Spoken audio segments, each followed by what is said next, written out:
ঠাকুরগাঁওয়ে এক রাতে নির্মাণ হয়েছিল বালিয়া জিনের মসজিদ। স্থান ঠাকুরগাঁও সদর উপজেলা থেকে উত্তর-পূর্বের ভল্দি বাজার নামে একটি জিনের মসজিদ রয়েছে। ছোট বালিয়ার জায়গায় ষাটবন্দি দেয়াল নামে পরিচিত।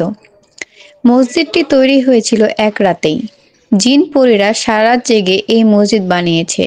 অনেক রকমের কারুকার্যময় অলঙ্করণ ও পুরু দেয়াল গড়তে গড়তে রাত শেষ হয়ে যায়।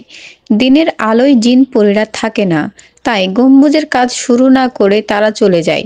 অসম্পূর্ণ থেকে যায় মসজিদটি। ঠাকুরগাঁওয়ের প্রাচীন মসজিদ সম্পর্কে প্রচলিত আছে এমনই লোককাহিনী। মসজিদটি দেখতে দেখতে একটু ভেতরে প্রবেশ করতেই হঠাৎ নয়ল আল নামে একজন বলে উঠলেন, ভাই, কাউকে খুঁজছেন? এরপর তার মুখ থেকে শোনা গেল এই জিনের মসজিদের নামকরণের গল্পটি। তিনি জানান, জিনের মসজিদ। কোনো এক অমাবস্যার রাতে জিনপরীরা বালিয়া ইউনিয়নের ওপর দিয়ে উড়ে যাওয়ার সময় এলাকাটি তাদের পছন্দ হয়।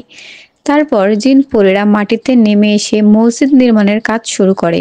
কিন্তু গম্বুজ তৈরির আগেই ভোর হয়ে যাওয়াতে কাজ অসমাপ্ত রেখে চলে যায় তারা। ফলে গম্বুজ ছাড়া দাঁড়িয়ে থাকে অসাধারণ কারুকার্যময় এই মসজিদটি।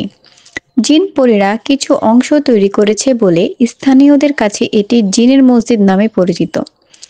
স্থানীয় বাসিন্দা ইব্রাহিত আলী বলেন, মসজিদটির বয়স প্রায় ১১০ থেকে ১১২ বছরের মতো হবে। আমাদের এই এলাকাটি একটি উঁচু ও পিরামিড আকৃতির ছিল। বন জঙ্গলের মধ্যেই ছোট্ট একটি মসজিদ ঘর নির্মাণ করে এলাকার মানুষ নামাজ আদায় করত।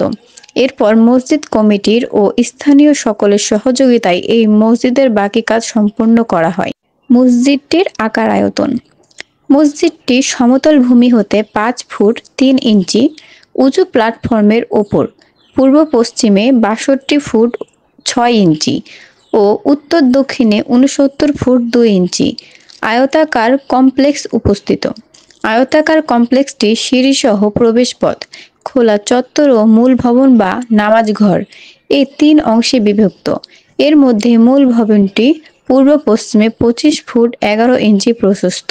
প্ল্যাটফর্ম হতে মসজিদটির ছাদ ১৭ ফুট উঁচু। ঠাকুরগাঁওয়ে এক রাতে নির্মাণ হয়েছিল বালিয়া জিনের মসজিদ। স্থান ঠাকুরগাঁও সদর উপজেলা থেকে উত্তর-পূর্বের ভল্দি বাজার নামে একটি জিনের মসজিদ রয়েছে। ছোট বালিয়ার জায়গায় ষাটবন্দি দেয়াল নামে পরিচিত। মসজিদটি তৈরি হয়েছিল এক রাতেই। জিন পরীরা সারা জেগে এই মসজিদ বানিয়েছে। অনেক রকমের কারুকার্যময় অলঙ্করণ ও পুরু দেয়াল গড়তে গড়তে রাত শেষ হয়ে যায়। দিনের আলোয় জিন পরীরা থাকে না, তাই গম্বুজের কাজ শুরু না করে তারা